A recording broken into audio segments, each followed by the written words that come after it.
Okay, bismillahirrahmanirrahim. Assalamualaikum warahmatullahi wabarakatuh. InsyaAllah berkaitan dengan video tadi, kita ada cerita berkaitan dengan tentukan produk, tentukan target audience, kemudian kita ada buat kreatif ataupun media untuk advertising. Okay, so jadi untuk tadi hanya kita senaraikan saja persiapan. Jadi dalam video kali ini kita mungkin boleh tunjuk lebih detail, insyaAllah kita cuba bincangkan macam mana kita nak tentukan. Okay, jadi secara tak langsung saya boleh katakan pelbagai produk berbeza. Okay, secara generalnya semua produk berbeza, perlu kita teliti, tapi apa yang saya akan kongsikan ini umum dan boleh digunakan untuk semua produk. Jadi insyaAllah kita cuba telusuri apa perkara yang penting kita perlu highlightkan, apa perkara yang tak perlu kita highlightkan, dan apa yang perlu kita tonjolkan. Okay. Tonjolkan macam mana dalam iklan ke, dalam copywriting waktu closing script ke dan sebagainya. Jadi insyaAllah pertama sekali kita nak ambil contoh. Okay. Saya try. Okay, katakan kita produk, of course kan kita kena ada produk. So produk yang kita nak jual sekarang ni saya bagi contoh sekarang produk yang kita nak jual adalah Al-Quran. Okay, Al-Quran. Apa kelebihan Al-Quran saya kan? So Al-Quran ni apa kelebihan dia? Okay, sekejap Okay. Mana? Okay, saya nak ambil warna sikit. Okay. Okay, kelebihan, okay, produk kita dah tentukan. Okay, produk saya produk adalah Al-Quran. Al-Quran besar. Saiz A3, bukan A4 Okay, Al-Quran besar saiz A3. So ni berbeza dengan produk-produk orang lain. Okay, so produk ni kita dah tentukan, betul? Kita dah tentukan. Kedua, kita kena tahu kita punya target audience. Target audience. Okay. Bila kita tahu target audience, kita akan tahu apa yang kita akan kongsikan kepada target audience ni. Okay, kita jual Al-Quran. So ada setengah yang Al-Quran kita jual pada mereka yang berusia sebab faktor mata. Okay, faktor mata. So target audience kita adalah usia warga berusia kalau lebih spesifik umur 45 tahun ke 60 tahun plus. Okay. So sebab atas faktor 2, rabun. Itu susah baca. Okay. Susah nak baca sebab bukan rabun saja, dia ada katarak lah sebagainya lah. Ataupun dia perlukan penulisan yang lebih jelas. Okay. Sebab setengah orang dia silau atas kertas yang bersinar pantulannya. So kita ada kelebihan-kelebihan. So produk ni, okay, tak apa, kita target audience dulu, kita pergi target audience. Ketiga, ada yang target audience dia untuk orang yang nak bagi hadiah. Orang nak bagi gift. Contoh dia target anak. Dia target anak, target audience untuk pengguna end up dia adalah ibu-ibu ayah mereka lah. Tapi kita nak buat iklan ni kepada mereka anak-anak ni. So anak-anak ni akan kita buatlah copywriting berbeza berdasarkan target audience yang kita telah tetapkan. Okay. Selalulah orang bagi contoh telekon Siti Khadijah kan. So nak tagline dia, nak mak dah lama nak telekon Siti Nurhaliza pula, Siti Khadijah tu kan. So jadi benda tu dia sentuh hati mereka pada pembeli, bukan pada pengguna. So pembeli mereka adalah target anak-anak.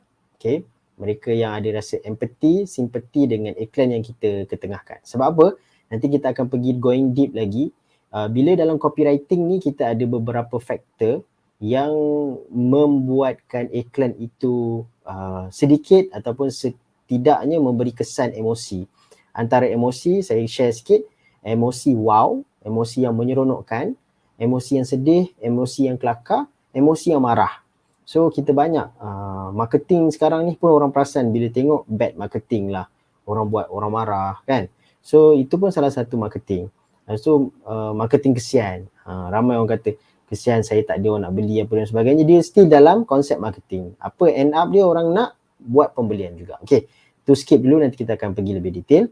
So sekarang ni target audience dia banyak. Anda tentukan target audience mengikut produk anda. Okay, ada produk, contoh kita nak jual produk mata. Kita ada klien kita produk berkaitan dengan produk mata.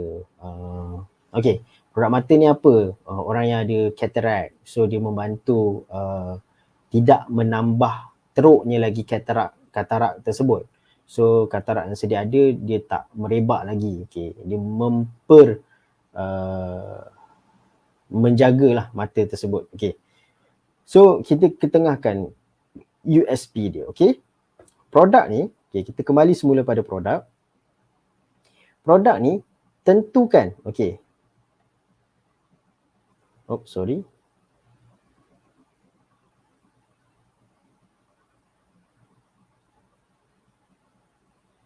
Okay, produk ni tentukan USP. Okay, tentukan USP sekejap Okay, sorry. Okay, produk ni tentukan USP. Unique selling proposition. Okay, sorry. Okay, unique selling proposition tu apa Naim? Unique selling point. Apa yang menyeronok, apa yang bestnya produk ni, apa yang kenapa soalan dia boleh kita tanyakan kenapa orang nak beli dengan kita. Okay, kenapa orang nak beli dengan kita? Apa yang uniknya? Okay, apa yang bagusnya Al-Quran kita? Okay, kita ketengahkan Al-Quran kita ada apa? Kita boleh okay, kita boleh ketengahkan Al-Quran kita. Pertama ada wakaf, ada tajwid, wakaf ibtidak. Okay, wakaf ibtidak tu apa? Dia bagi tahu bila baca Al-Quran kat mana berhenti, kat mana nak mula balik. Okay. Okay, wakaf ibtidak. Lepas tu size font. Size font tulisan. Okay, saya lupa size font dia berapa. So size font dia 24 contoh. Okay, size font standard buku 12 kan. Size font tulisan dia 24. Okay, besar. Lepas apa lagi? Lepas tu design menarik. Ni standard je Naim. Kita masukkan je. Kita masukkan je dulu. Tajwid, ada wakaf ibtidak, size. Lepas tu okay, USP juga boleh kita letakkan bila kita ada promosi ataupun kita ada offer, kita ada free gift dan sebagainya. Antara USP yang kita boleh ketengahkan juga barang sampai baru bayar. COD. Okay, lepas tu sebab ini pun penting, orang sekarang pun ada yang tak trust diorang kurang. So diorang nak barang sampai baru diorang buat pembelian. Okay. Kemudian tentukan USP, apa lagi kita nak tentukan? Barang sampai baru bayar, design menarik, cantik, size font 24 besar, ada wakaf ibtidak. Lepas tu ada box eksklusif, free je ni, box eksklusif. Okay, box eksklusif ni apa? Dia dapat Al-Quran tu dalam box yang cantik, boleh diberikan hadiah. Lepas tu ada free gift, seminar mudahnya tajwid. Okay, so dia ada kelas, dia ada add value. Okay, apa yang kita perlu highlightkan sebenarnya untuk produk target audience ni, dia tak lari pada 3 perkara ni. Okay, take note 3 perkara ni. Satu, okay, satu, perlulah kita, customer kita merasakan produk kita valuable ataupun ada value, berbaloi. Yes, berbaloi. Pertama, perlulah berbaloi. Okay, berbaloi ataupun berbaloi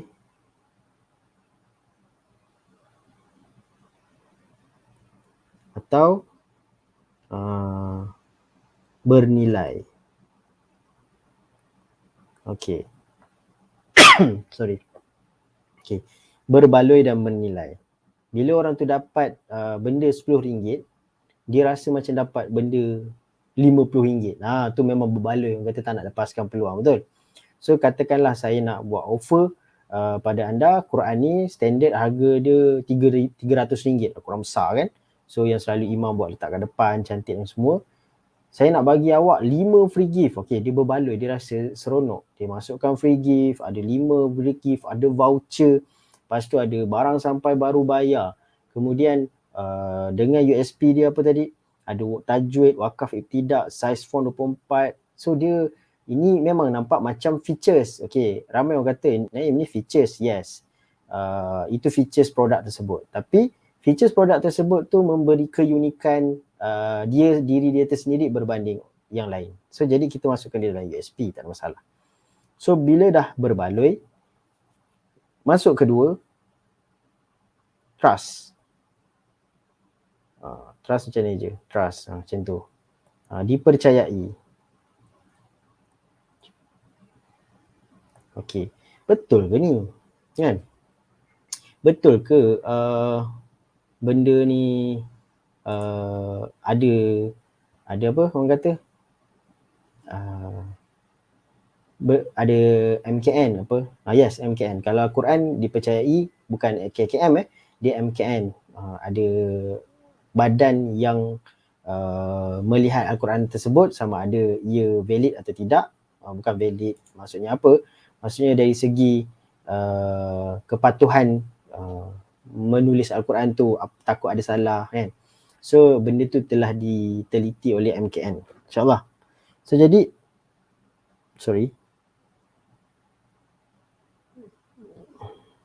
Okay, berbaloi dan menilai. Okay, itu tadi. Yang kedua adalah trust dan dipercayai. Dan yang ketiga, ketiga ni kita boleh katakan kepada audiens ni, diorang ni ada masalah kan. So diorang ada masalah, sama ada ia menyelesaikan masalah ataupun tidak. Solution. Produk kita perlu menjadi solusi. Ataupun kita panggil dia ubat. Apa ubat produk ni? Maksudnya produk ni boleh mengubati masalah apa? Okay, solusi. Dia menyelesaikan masalah apa? Okay. So kat sinilah point untuk kita nak bina satu copywriting, satu satu keunikan pada gambar. Bila kita dah ada semua ni, kita tentukan, kita tentukan semua ni, ada tajwid, wakaf ibtidak, size font 24. Ini semua ni boleh kita tulis dalam copywriting sebenarnya. So produk, lepas tu kita target audience kita 45 hingga 60 tahun yang ada masalah rabun, susah baca. Boleh jadi headline. Boleh jadi headline kita dan sebagainya. Orang nak bagi gift.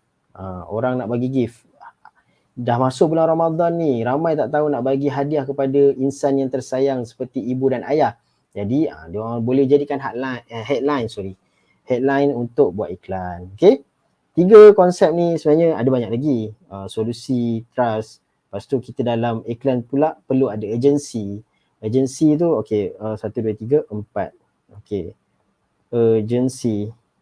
agensi ni maksudnya kita ada agent.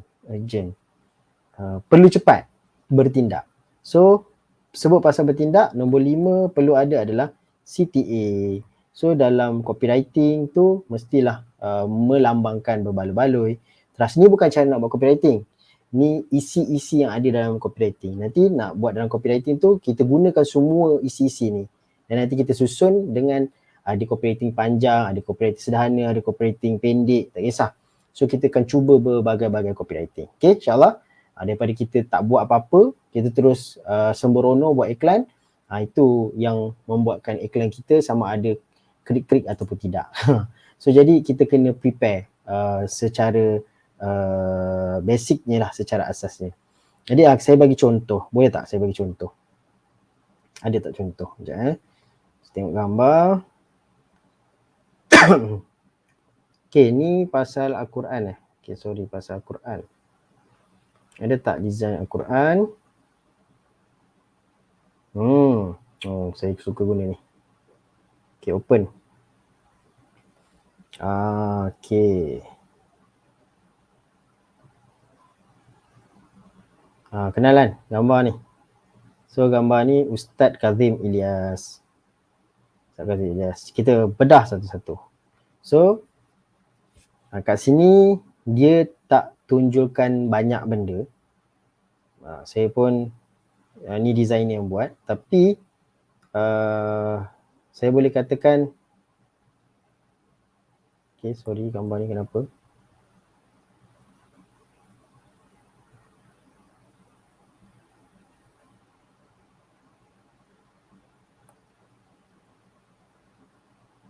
Okay.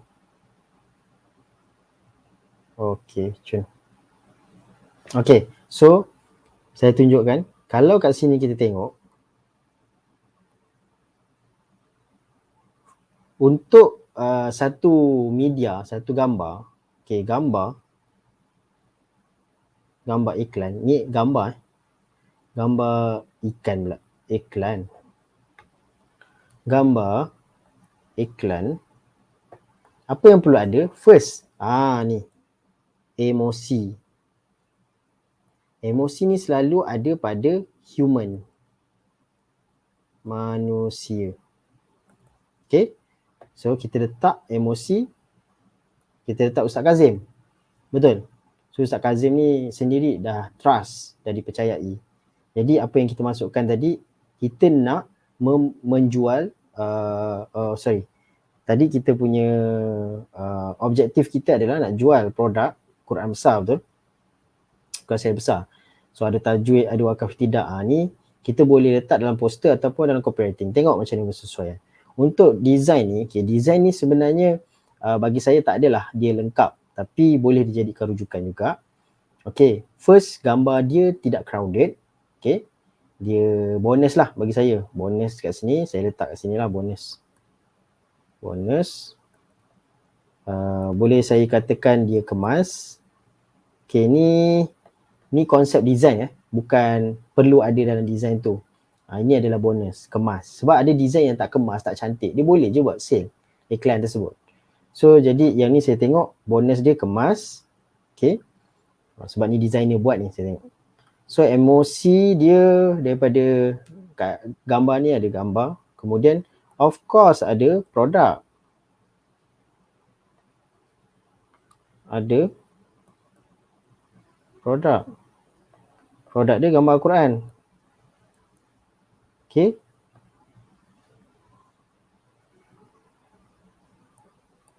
Lepas tu kita ada promo Ramadan. Promosi. Sebenarnya promosi ni kena ada letak persen, 30%. Promo Ramadan. Okay, promosi. Lepas tu A3 ni sebenarnya USP juga ni.